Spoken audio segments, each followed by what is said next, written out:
Hello, everybody. Welcome to the first interview I'm doing here for my new podcast, the Gerrity Files. I have Malik here, or M Shah. He's a local rapper out of Lincoln, Nebraska, and he's got a bunch of new shows coming up, some really awesome music on his YouTube channel. And we're just going to talk to him a little bit about what inspires him, the local music scene in Lincoln, and some upcoming projects he might have in the works. So, how you doing today, man? Pretty good, man. Thanks for having me. I really appreciate you coming out here and interviewing me. Yeah, for sure. Man, I went to your show like maybe 2 weeks back, and there wasn't a huge amount of attendance, but it reminded me of back when I used to go to shows out in D.C., because I grew up out in D.C., and there were these people just having shows in parking lots, and a bunch of people would come, and they would put their CD in one of the cars and, just a beat, and then they would just rap like that, and it was just so genuine, and more genuine than I think I've felt in such a long time until I went to your show, and that's really what made me want to do that interview, is I just felt that same sort of energy coming from you and coming from the people who were there listening, that I just said, I got to talk to this guy about what he does. So Right on, man. Yeah.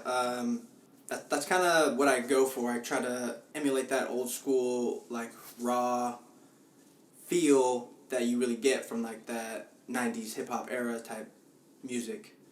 But yeah, that show was cool. Unfortunately, there wasn't a whole lot of attendance there, but I did have a show last Thursday that was really, really great. Pretty good turnout. Great time, man. It was called the Captown Get Down. And basically, it's just, we tried to represent the four elements of hip-hop. So DJing, DJing, breakdancing, MCing, and of course graffiti. And then of course beatbox, or some people say knowledge, is the fifth element, but beatbox is definitely in there. We had this last one just focused on MCs and beatboxers. So we had Hakeem from Our Society come through. We had Indigenous AK and Cameron Golden Lion from Righteous Hand Records. We had this homie Saint Mike. We had Cut Master Scut come through and do some beatbox with his homie B-Tron and the homie D-Wayne beatbox. They held it down, man. It was really great, raw, old school, like kind of underground hip hop show. So it's awesome, man. I wish I could have been there. Unfortunately, I don't know. During the weekdays, it's kind of rough for me to get around, but yeah, man, I definitely hope to get out some more. When I was young, in the town where I grew up, there was this CD store. It was run by this guy who just had this passion for music. So what he used to do is he took some of the really popular albums and he laid them out, and right next to him there would be a sign, if you like this guy, you should listen to this guy. So if I'm going to that CD store now, it's called the CD Seller, whose music would I find you next to? Well, right now, my more recent stuff has been more punchline oriented. So I really try to go for like the metaphors and similes and that kind of thing. And that draws a lot from a rapper named Big L, who is kind of underground, but like if you're really into hip hop, then you know who Big L is. He's considered one of the greatest rappers of all time, but he is unfortunately dead. And also Big Pun, who's also deceased. I draw a lot of inspiration from them, especially the last 2 years. So I would say probably near them. In terms of more modern artists, probably more similar to a J. Cole or King Los, maybe.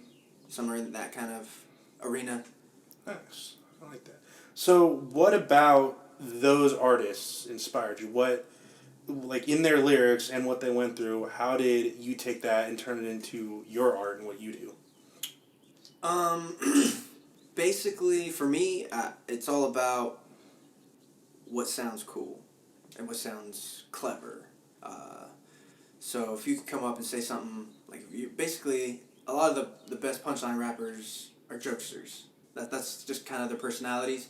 So they all, from the get-go, they are just ready to, kind of snap and make that little joke or one-liner to kind of, get your attention. But they do it every single line, pretty much. So with that, for me, it was like, every time I listen to this track, I hear something new, catch something different. like I want to do something like that. You know, I want to make you want to go back and re-listen and see what you missed. So that's probably what it is for me. I think just like the cleverness and the complexity is kind of what just does it for me, and I kind of want to challenge myself to do something similar.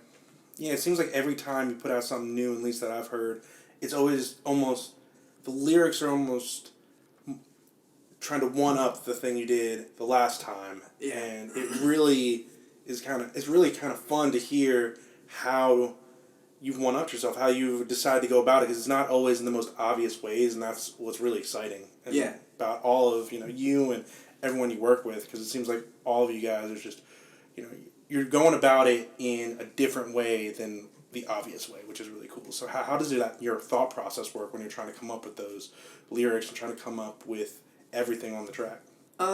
It depends. I do a lot of writing just throughout. Like I don't. Sometimes I'll have like sessions where I'll sit and I'll write to an instrumental because I need to make a song or something.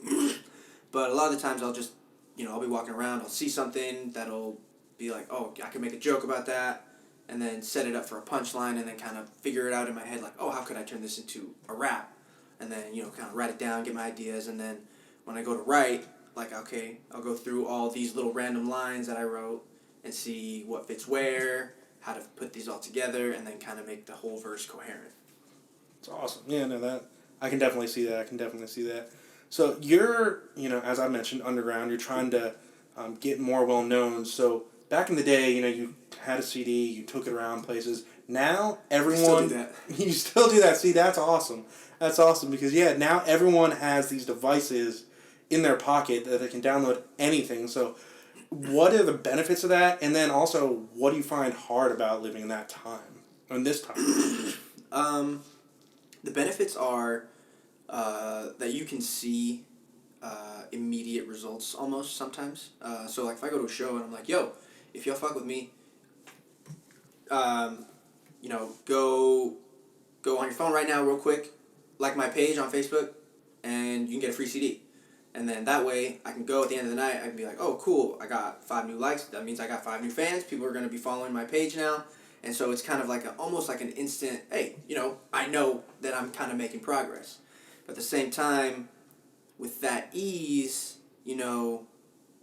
everybody's flooding the market trying to make music too. Because, hey, that's a cool thing to do. It's, quote unquote easy. Just go and get high all day and get drunk and just make raps and goof around with your buddies. Nah, man, this is real for me. This is the raps that I write are not just for fun. I try to say something or be clever or words are my weapon basically, and it's just I don't know. It's fun for me, but at the same time, I don't take it lightly. You actually had a song like that. I was listening to it earlier today. It was from a couple years ago, and I'm forgetting the name. It starts with an A. I should have written it down. But you had this video, and it kind of demonstrates your passion for the art form. Is it affection? Yeah, it's affection. Yeah, clearly, obviously, it's affection because that's what I love about rap. Yeah, that's just such a great song, and that it's so much more passionate than so much of what I hear, not just in rap, but in all art forms, whether it be music, all different genres, movies. It's it's the same thing that I got back when you listen to the old stuff, even whether it be Grandmaster Flash or people like that. They had such passion for what they did. And so talk a little bit about that track and how that came to be. That seemed to come from the heart. That one's pretty old. That one's maybe like 3 or 4 years old. But basically, it all started when I was in school. And I had an instrumental hip-hop radio station on Pandora. So I was just, when I was studying, I would just listen to beats all day. And this one MF Doom beat just really caught my ear. And I was like, wow, like this is really dope. I want to write something to it. And I didn't really know what to write at the time. I wasn't really good at writing hooks. So I kind of just played around with it. And I was like, I don't know what I'm doing. Like, I just kind of got these verses and I'm just kind of rapping, like, because I like to rap, like, just be myself. And I was like, what, maybe that's just, since that's what I'm rapping about, like, I'll just make the hook about that. This is what I love about rap. that I can say whatever the fuck I wanna. In fact, you know, spitting multisyllabic rhymes just to get with the times, you know. But you know, I put everything I have into these tracks, and it's just that's what it was. It was just what I was feeling. Like that's what the track was about. So I was like, you know what, I'll just make the hook about that. Yeah, no, that's awesome. And I noticed in those videos that wasn't Lincoln that No. you were in. That was Cali. Cali. So you're from Cali. Yeah. What made you pick Lincoln as a place to come to? Was it music or was it something else? Yeah, it was music. So basically, the way that it went down was my roommate Stefan. He is also my manager, and he and I went to high school together back in California, and he went to school at Doane, so he came out here first, and was playing basketball because he's mad tall. And then while I was going to school in California, I was doing my rap thing and just kind of, you know, putting videos out here and there, just little loose tracks and mixtapes and, you know, just trying to go to school and rap. And he was like, hey man, you know, I see you doing your thing. I kind of want to be a talent manager. So hopefully, like, are you down to have like some sort of business relationship? I'll manage you, and you know, we can be mutually beneficial. And I was like, oh yeah, for sure. So he started booking me shows out there, and when he graduated, he came to Lincoln from Crete and started working at Nelnet and at the Bourbon. And he was like, hey man, you're about to graduate. Are you trying to take this rap shit seriously? Or like, are you trying to pursue a career in your degree? And I was like, oh, well, I really want to do this rap thing, man. Like, this is where my heart's at. This is what I want to do with my life. So, yeah, that's what I'm choosing. And he was like, all right, well, if you want to continue to work with me, because it's really hard when I'm in Nebraska and you're in California, I need you to move out here, and so we can do this rap thing here and kind of build a fan base out in Nebraska. And understandably, I was very skeptical and very, very hesitant at the beginning. I was like, fuck no, dude, I don't want to go to Nebraska. I don't want to leave California. And he was like, look, man, the cost of living is mad cheaper, like way cheaper. There are way, way fewer people trying to get in the entertainment business here. But there's also a good market for it. So there are people that come out to the hip-hop shows because he's seen it working at the Bourbon. He knows there's a good demand and there's a lot of people that show out.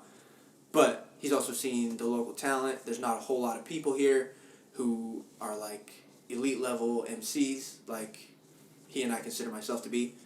And so he was just like, yeah man, come through. We'll make a splash out here for a little while, get a fan base going, and then kind of branch out and start moving outwards from there. So that's kind of the plan. And I figured I was 23, I'm 25 now. I figured, I'm young enough that if it doesn't work out, I have a degree and I can still just go back and do something else. Mm-hmm. But I don't really expect it to not work out. No, I mean, it's clearly working in terms of just the talent's there, the passion's there, and you are developing a fan base. You do have a solid base here, which I've seen. And you mentioned, again, this is passion for you. That's why you do it. That's the reason you have to do it. And with that being said, like when you look back into when you first started listening to not just rap but music in general, how did that affect you growing up? Like, was it a big part of your life, or did one day it just click for you? I remember music always being a really big part of my life. My stepdad used to listen to like the Beatles and the Doors.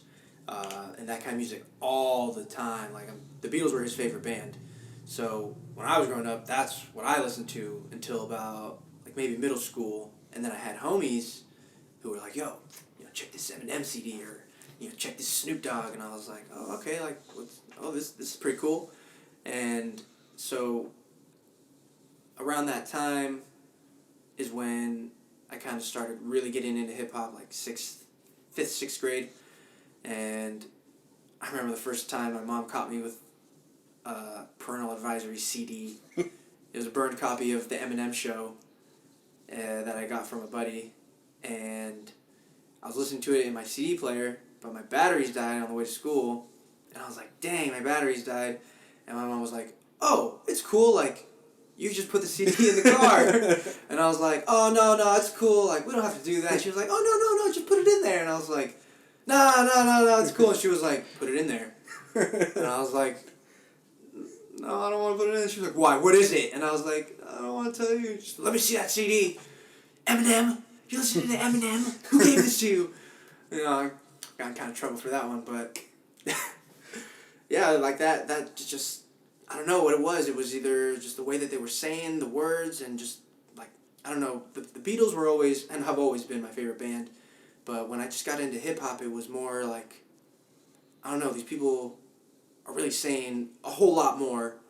Not only in terms of, like, the density of the lyrics, but just, like, they're touching on a whole lot of just crazy other things that are going on that these other bands don't really talk about.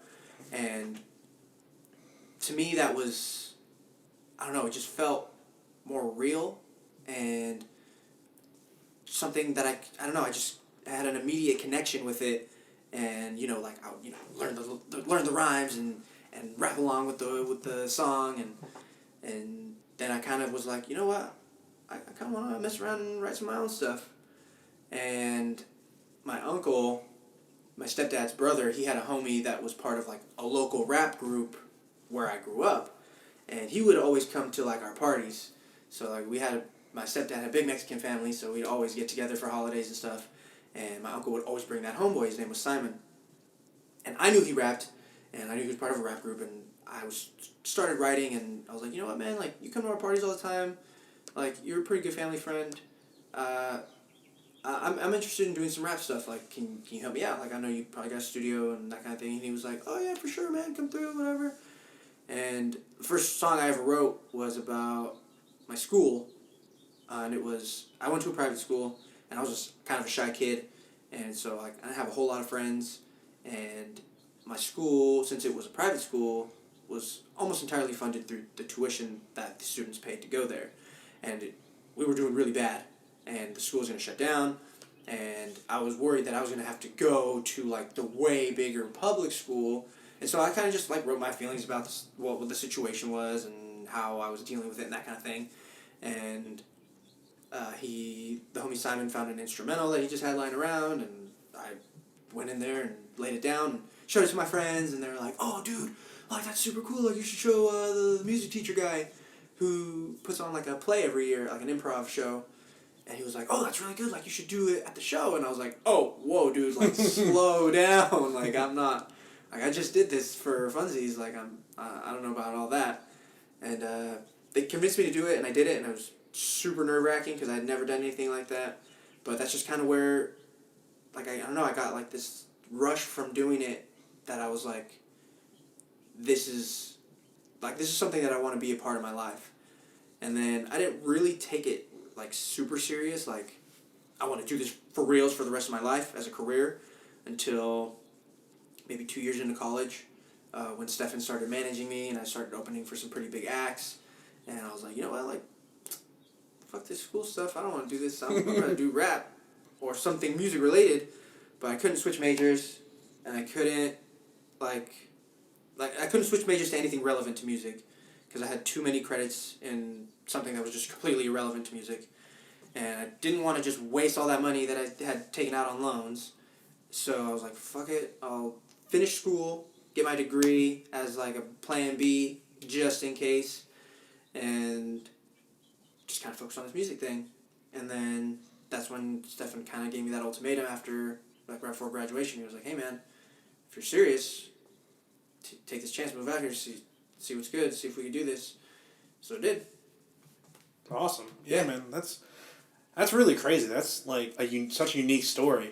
Something I really like glommed onto, which I can relate to, is when you said hip hop and rap really spoke a lot more truth than some other music forms. One of the really great things about it, and which you carry on in your music, is opening up a window for people who may not have lived a certain life or grown up a certain way. Yeah. You and like other artists really can open up that window to connect everybody so we can all like relate to each other and Absolutely. understand. So yeah. Is that something you consciously do, or is that something that just naturally comes out? I think it's more just kind of naturally comes out. I rap. I like to rap about, like, sometimes when I'm doing more punchline stuff, I just rap about, yo, I'm really good at rapping. I'm really good at coming up with punchlines. But when I try to like focus more on like real serious shit, things that I care about, things that really affect me emotionally or mentally, like, I don't know, it just the way that it comes out and gets put onto the note in my phone, it just, I don't know, I feel like it just resonates with people. Like, it's just, I don't know if words have always been my thing. So like I'm really about proper grammar. I'm really about structured sentences, making sure you get your point across. Communication is one of like the most important things to me. Like, I think that communication is a huge part of why there's so much fucked up shit, just because miscommunications or non-communication. And so for me, like, that's why rap and hip hop is so important to me, because I can express everything that I want to in the way that I want to, and just it in a way that also feels natural and communicable. You know, so like when I say something, I want you to be able to understand what I'm saying and be able to relate to it. So it's not something I do like intentionally when I write raps, but it's something I do intentionally in general communication, and it just comes out in the raps that way. That makes a lot of sense. Yeah, that's probably how a lot of people are. You know, and at least the true people who like to get their message across. Absolutely. That you don't only do these really deep, meaningful raps. You do some really fun ones. A really fun one that you did was this Star Wars rap back then. I don't know if being part of the dark side really means super much, like all that much to you in your heart, but it convinced me. So how did that come about? Were you just watching Star Wars one day and just started rhyming? Basically what happened was, there was a SoundCloud, or I think it was hiphopdx.com. They did like some contest called Bar Wars. So the contest was, there was this DJ who had taken the Star Wars soundtrack and taken the acapellas from Biggie's Life After Death and remixed all of it together into a new album called Life After Death Star. So all the beats were remixed soundtrack cuts from the Star Wars movies, and all the raps were just Biggie raps from Life After Death. And the contest was, hey, here's all the instrumentals, the Star Wars instrumentals. Write a song or whatever, and we'll give you money or something for whoever wins. But by the time we had come across it, it was already over. But the instrumentals were still there, so we just downloaded them in case they ever got taken down. And it was like about this time last year, maybe, almost exactly this time last year, and we were like, hey, May 4th is coming up. We should probably do something Star Wars related because Rogue One's coming out at the end of the year, and Episode 7 had kind of just come out, so it was like, oh, we're trying to really ride that Star Wars wave and do something relevant. Mm-hmm. So I just kind of picked the best one, and it was the Imperial March remix one, and it just goes so hard, man. It was badass. And I was just like, yo, man, like, this feels like it feels dark, it feels like grimy, and like that real like old school underground hip hop type vibe, but with a Star Wars instrumental.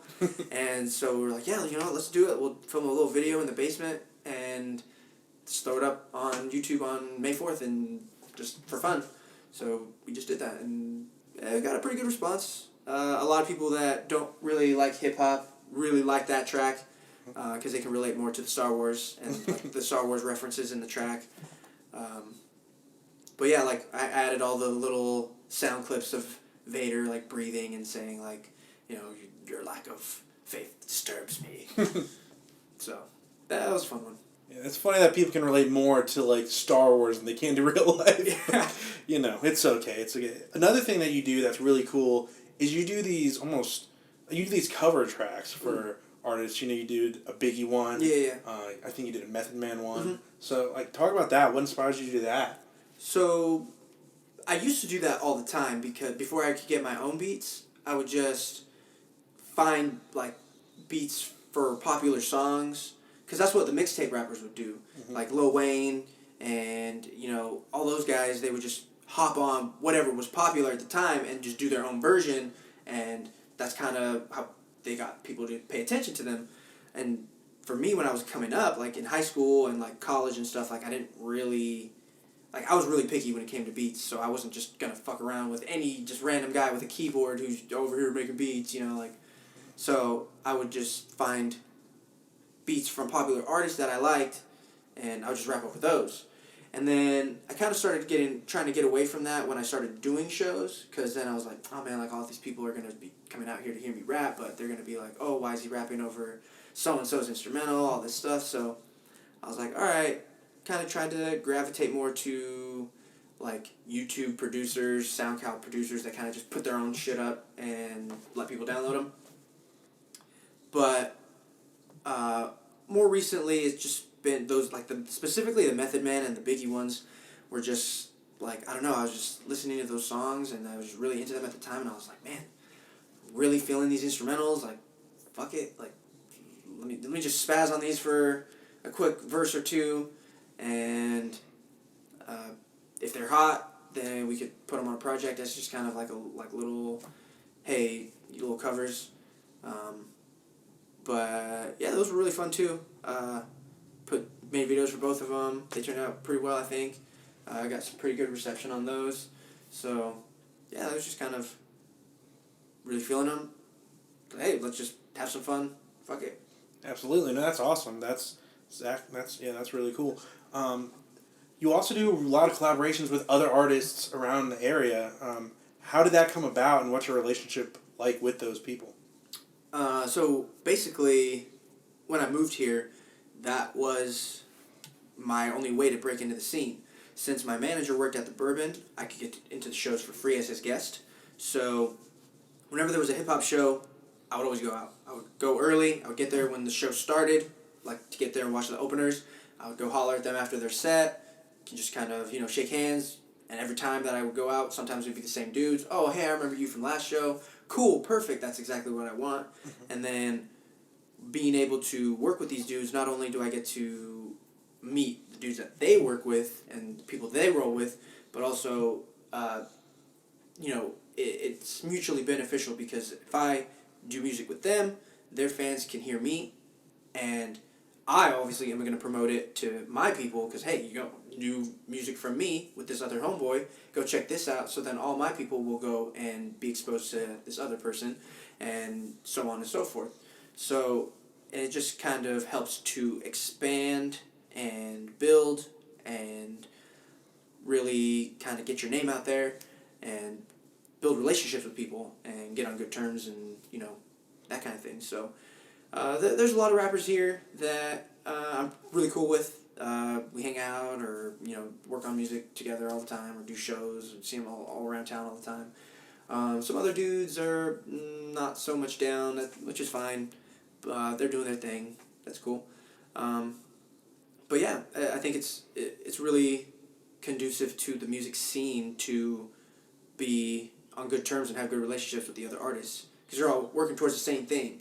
And obviously, yeah, it's a competition, but it's got to be a friendly competition. You can't be going at each other's throats all the time, because one of you's gonna end up dead, or both. Yep. And who benefits from that? Or you could work together and both benefit potentially more than on your own. So that's a big thing for me, because I see how it works in the industry, and obviously if you can do it on a smaller scale, it should potentially work. So it seems to be working so far. We've had some pretty good results And I think that's probably where a lot of our fans come from, or a lot of my fans come from, just being exposed to through my relationships with these other MCs. Absolutely, absolutely, yeah, man. If I wanted to get to know you in just one track that you do, if I were to tell my friend says I want to find a new rapper, but I can only listen to one song because I'm going deaf in 5 minutes. But what would that track be? What would you want me to tell? What would you want me to give them? That's a tough question. Off the top of my head, just because we were talking about it earlier, I want to say Affection. Just because I think I feel like, for me, that's kind of like a quintessential M Shah track. But yeah, you know what? I think I'm just gonna go for that. I've never really put thought into it, but that just feels like the right answer. So Affection, but you reserve the right to change your mind Yes. later. Okay, fair enough. Well, if you change your mind, just tweet it out. For sure. So yeah, we talked a lot about what happened to make in your life to bring you here. What comes next? Any upcoming shows, upcoming music? What can we expect next from you? So I do have a bunch of shows coming up, actually. I've got a show on May 6th at Duffy's Tavern in Lincoln. I'm opening for Serengeti and Chesky with Hakeem, one of the local MCs around here from his crew, Our Society. He's going to be performing too. I think that's 21 and up, $8 tickets. But yeah, it should be a really great show. I think it's Saturday, this coming Saturday. So if you're not doing anything, come through. And then I've got another show about 3 weeks later, May 26th at the Bourbon. I'll be opening for Mike Jones. That should be really fun. I got tickets for $16. I think they're $25 at the door. But I am selling both the tickets for Serengeti and Mike Jones. You get one of each for $20, so you save $4 if you're trying to catch both those shows. If not, holler at me for individual tickets. You can check me out at Facebook. You can go to M Shah Music, MSHAH Music. And you can pretty much just search that anywhere. That's my Twitter handle. You can find me on Instagram with that, SoundCloud, YouTube. Yeah, just holler at me. I do free delivery for tickets anywhere in Lincoln and Omaha if you're trying to come to Mike Jones or Serengeti. I also have another show on June 3rd at, I think, the Bourbon also. It's for my homie, your boy KT. He's one of the local MCs that I've been working with since I moved here. And I don't know if it's a CD release party or if he's just putting on a show. But I'm doing it. It's June 3rd. I think tickets are like $7 or something. But, that's still like a month and a half-ish away. So if you want to come to Mike Jones or any of those shows, holler at me. Go check out all my stuff. Follow me on the gram, Twitter, all that. Fantastic. All right. Well, thank you very much, man. It's been really insightful and really just cool to hear where you came from. Right on, man. So, yeah, anything else, again, hit at him on Twitter. I'm at Victor Gerrity on Twitter. I don't have a Facebook. I don't like it. I don't like Instagram. Just Twitter. And yeah, you can find me there. And the Gerrity Files it's going to be on SoundCloud and iTunes. And you can also find me on Podcast Addict at the Gerrity Files. So thank you a lot, M Shah. Thanks for having me, bro. Of course. Appreciate it. And anything else you need from me or him, hit us up. Thanks a lot. And hope to see you at one of the shows. Peace.